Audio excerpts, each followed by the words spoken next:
dolor interescápulo-vertebral puede indicar disfunción de C5, C6, C7, C8, D1. Eso lo corroboran ustedes con el pinzado rodado. Le hacen el pinzado rodado en la zona y van a encontrar la celulalgia, ¿no? Los músculos que ustedes conocen, ¿no? Representativos. Esto es lo clásico, ¿no? Lo que nos enseñaron, ¿no? C5 gobierna la aducción del brazo, C6 la flexión del codo, C7 la extensión, C8, D1 los músculos intrínsecos de la mano. Los reflejos que conocen. En cuanto al examen regional, también seguimos a Meña. Acuérdense que tenemos un examen periférico y un examen axial. En el examen axial usamos los parámetros de Meña. Dolor a la presión sobre la apófisis espinosa, dolor a la presión en la cara lateral de la apófisis espinosa, dolor en el ligamento interespinoso y dolor a la fricción paravertebral, paraespinosa. La diferencia es que Meñe cree que la positividad de esos signos indican disfunción intervertebral mínima, o sea que es un problema facetario. Lo que nosotros decimos que eso refleja es irritación de rama posterior, o sea, sensibilización central con manifestaciones de la rama posterior que puede ser activado por un cáncer del pulmón o una disfunción intervertebral mínima o una tendinitis del supraespinoso, ¿no? Esa es la diferencia. Entonces, sensibilidad a la palpación sobre los pilares articulares, ¿no? Dolor a la presión sobre la apófisis espinosa, dolor en la cara lateral, ¿no? Esas son las características. El signo del timbre interesante, ¿no? O sea, presión en el macizo anterior que va a desencadenar el dolor del paciente. Es interesante buscar este signo en la cara anterior de los macizos vertebrales. El segmento medular C1, celulalgia, a nivel del signo de la ceja, o sea, el pinzado rodado de la ceja es doloroso y positivo, y hay dolor a la presión en la región malar. Dentro de los puntos gatillos, fundamentalmente los suboccipitales. Segmento medular C2, o sea, la fricción del cuero cabelludo. O sea, la fricción del cuero cabelludo reemplaza al pinzado rodado que vemos axialmente o periféricamente. La fricción sobre el dermatoma, o sea, sensibilidad del cuero cabelludo a la maniobra de fricción. La paramediana es de C2, ¿no es cierto?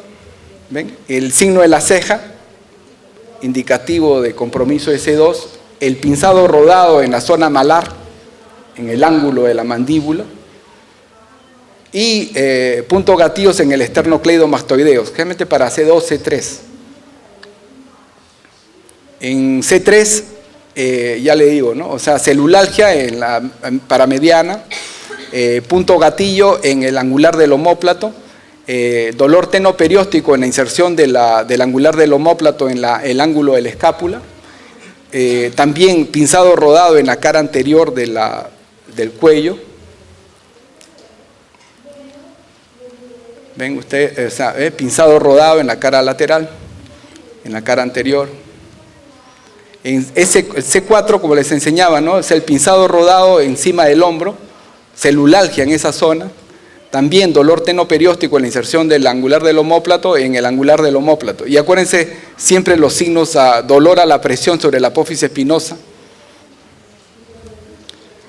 Celulalgia, ¿no?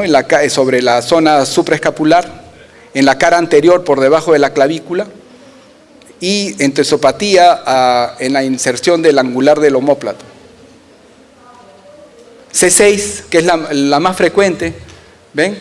O sea, signos axiales, dolor sobre la apófisis espinosa, dolor en la cara lateral de la apófisis espinosa, dolor a la fricción en la paraespinosa, pinzado rodado doloroso en la zona interescápulo-vertebral, bandas tensas y punto gatillo en el infraespinoso, en los extensores comunes de los dedos, en los músculos epicondilares. Dolor en el epicóndilo en cuanto a la entesopatía, dolor en el epicóndilo. También acortamiento del bíceps, dolor o sea, muchas tendinitis de la porción larga del bíceps son indicativas de sensibilización C6. Tendinitis de la porción larga del bíceps. Produce un acortamiento del bíceps que va a provocar tendinitis. ¿Ven? Dolor a la palpación en el infraespinoso, pinzado rodado en la zona interescápulo-vertebral. Ya le decía que el dolor al pinzado rodado de la interescápulo-vertebral indica sensibilización segmentaria espinal de C5, C6, C7 o C8, hasta D1. Palpación del tendón del bíceps doloroso en C5, C6. Epicondilitis C6, C7, o sea, en la entesopatía. Este paciente, por ejemplo, de 80 años, me dibuja esto, ¿no? Viene con un dolor en hombros y la región cervical y se le va hacia la región. Es un paciente de 80 años con un dolor cérvico-craneal.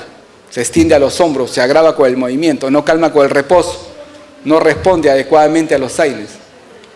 Tiene su artrosis, ¿ves? La limitación y dolor, el punto, pero le encontramos el punto cervical anterior, el timbre de Mañé positivo, el microtrofedema, ¿ves? En la zona.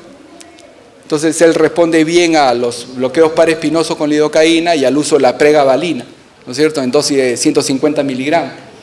Como no tiene una lesión estructural del nervio, la respuesta a la pregabalina o la gabapentina es espectacular. O sea, la respuesta es muy buena, porque es un problema más disfuncional.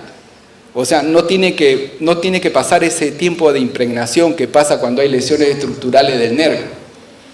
El pinzado rodado, doloroso a la palpación y difícil la presencia de la piel en cáscara de naranja. Esta señora